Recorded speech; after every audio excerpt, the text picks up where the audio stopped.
तो अगर तुम सिर्फ नीट एग्जाम में 250, 300 या फिर 350 स्कोर करना चाहते हो या फिर सिर्फ तुमको नीट एग्जाम क्वालिफाई करना है तो ये बिल्कुल ईजी है। अभी से स्टार्ट करके आराम से कर सकते हो। तुमको बस डेली बेसिस पे 3 से 4 घंटा सेल्फ स्टडी में देना है, दैट्स इट। तो इस वीडियो में मैंने हर एक पॉइंट कवर किया है, कैसे करना है, क्या करना है। तो चलो वीडियो को शुरू करते हैं। पहले मैं बात करता हूँ स्टार्ट कैसे करना है, स्ट्रेटेजी कैसा होना चाहिए, क्या क्या पॉइंट का ध्यान में रखना है। सबसे पहले तो तुमको एनसीईआरटी रखना ही है, साथ ही साथ तुमको लास्ट 15 ईयर्स का पीवाईक्यूज रखना है, वो भी टॉपिक वाइज होना चाहिए ताकि कोई भी चैप्टर पढ़ो उसके बाद तुम उससे रिलेटेड पीवाईक्यूज कर सको। उसी के साथ तुमको एक अच्छा क्वेश्चन बैंक रखना है जहाँ पे हर टाइप के क्वेश्चंस कवर किए गए हों। साथ ही साथ एक मिस्टेक नोटबुक और प्रोग्रेस नोटबुक भी रखना है। उसी के साथ तुमको एक प्रॉपर शेड्यूल बना लेना है जिसको फॉलो करना है। 3 से 4 घंटा सेल्फ स्टडी में दोगे, 2 से 2.5 घंटा तुम लेक्चर वगैरह देखने में दोगे। तो ये अपने अकॉर्डिंग शेड्यूल बना लेना। उसी के साथ तुमको अभी चैप्टर्स भी चूज कर लेना है कि कौन सा चैप्टर्स पढ़ना है। सारे तो पढ़ने नहीं है, क्वालिफाई करना है या फिर 300, 350 मार्क्स लाना है तो कुछ ही चैप्टर्स पढ़ना है। कौन सा चैप्टर्स पढ़ना है वो तुमको आगे बताता हूँ। अब अभी जब स्टडी स्टार्ट करोगे, अभी हो सकता है कि तुम्हारा स्टडी वाला हैबिट नहीं हो, डेली पढ़ने का हैबिट नहीं हो, पढ़ने में मन नहीं लगता हो, इसलिए तुमको अभी फर्स्ट के 15 डेज में स्टडी हैबिट बिल्ड करना है, कंसिस्टेंसी मैनेज करना है। जो भी बेसिक्स वाले चैप्टर्स हैं ना उनको थोड़ा बहुत पढ़ो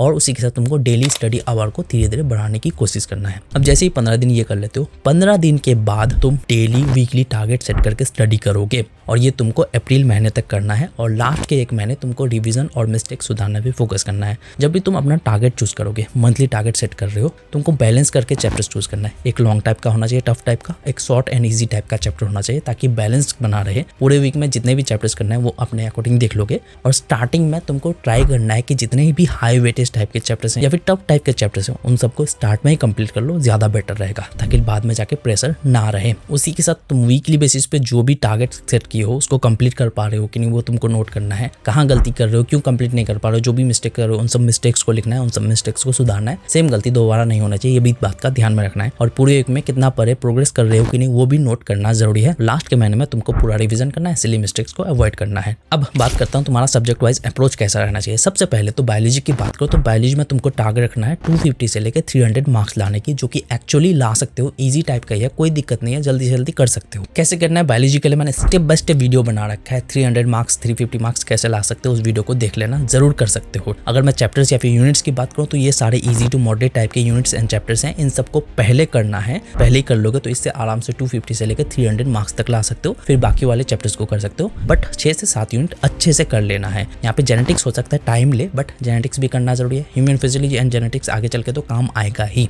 उसी के साथ अगर मैं फिजिक्स की बात करूँ तो फिजिक्स के लिए इन सारे चैप्टर्स एंड यूनिट्स को कर सकते हो। इससे पढ़ के आराम से 50-60 मार्क्स ला सकते हो और इजी टू मॉडरेट टाइप का ही है। साथ ही साथ केमिस्ट्री की बात करो तो केमिस्ट्री में भी तुमको 50-60 मार्क्स लाने का टारगेट रखना है। अगर इन दोनों सब्जेक्ट को तुम इग्नोर मारते हो ना तो बहुत बड़ी गलती करोगे। हो सकता है एडमिशन करते वक्त इन सब का भी मार्क्स देखा जाए। तो केमिस्ट्री के लिए इन सारे चैप्टर्स को कर सकते हो, इजी टू मॉडरेट टाइप का ही। अब बात करता हूँ स्टडी कैसे करना है। मैंने सब्जेक्ट वाइज वीडियो बना रखा है, उन सबको देख सकते हो। यहाँ पे मैं बता देता हूँ। सबसे पहले तो तुमको लेक्चर अच्छे से समझना जरूरी है। लॉन्ग लेक्चर ही देखोगे, स्टेप बाय स्टेप अच्छे से समझना है, कोई भी लाइन तुमको मिस नहीं करना है। अगर लेक्चर समझ नहीं पाए तो तुम्हारा कॉन्सेप्ट बिल्ड नहीं होगा, क्वेश्चन सॉल्व नहीं कर पाओगे। साथ ही साथ तुमको नोट्स भी बनाना है। नोट्स बनाते हो बुलेट पॉइंट लिख लेना है, उसको अपने अकॉर्डिंग एक्सप्लेन करके नोट्स बना लेना है। जैसे ही तुम लेक्चर एंड नोट्स कर लेते हो उसके बाद तुम सॉल्व एग्जांपल्स देखोगे, यहाँ से तुम समझोगे। उसके बाद तुम एनसीईआरटी हर एक लाइन अच्छे से समझोगे, एनसीईआरटी पढ़ोगे। एनसीईआरटी का जो भी लाइन तुमको इंपॉर्टेंट लगे उसको हाईलाइट या फिर अंडरलाइन कर लेना है। साथ ही साथ तुम अगर कोई पॉइंट एक्सप्लेन करना चाहते हो तो स्टिकी नोट्स का यूज करना है। एनसीईआरटी पढ़ने के बाद तुम करोगे क्वेश्चन प्रैक्टिस। 150 से लेकर 200 क्वेश्चंस पर चैप्टर करना जरूरी है और ये क्वालिटी क्वेश्चंस होना चाहिए। कोई क्वेश्चन सॉल्व नहीं कर पा रहे तो क्वेश्चन देख के, आंसर देख के समझना है कि तुम क्वेश्चन का आंसर क्यों नहीं कर पाए, कहाँ गलती हुई, वो सब कुछ तुमको नोट करना है ताकि सेम गलती दोबारा नहीं करो। जैसे तुम क्वेश्चन प्रैक्टिस कर लेते हो उसके बाद दोबारा से तुमको रिवीजन करना है वही चैप्टर को, ताकि तुम अच्छे से इस बार क्लियर करो। क्योंकि क्वेश्चन सॉल्व करते वक्त हो सकता है तुमने बहुत सारे क्वेश्चन सॉल्व नहीं कर पाया। रिवीजन करने के बाद तुम पीवाईक्यूज करोगे। पीवाईक्यू सॉल्व नहीं करवा रहे हो कोई दिक्कत नहीं,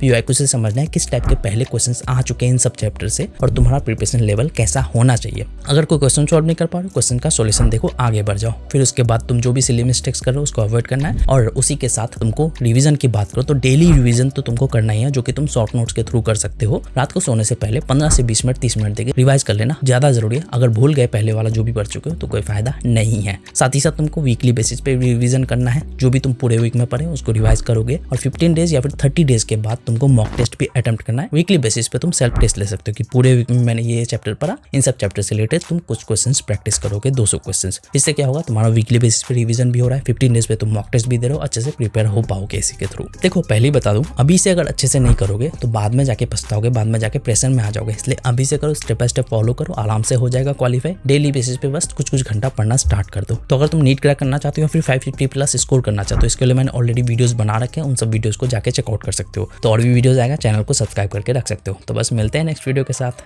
थैंक यू।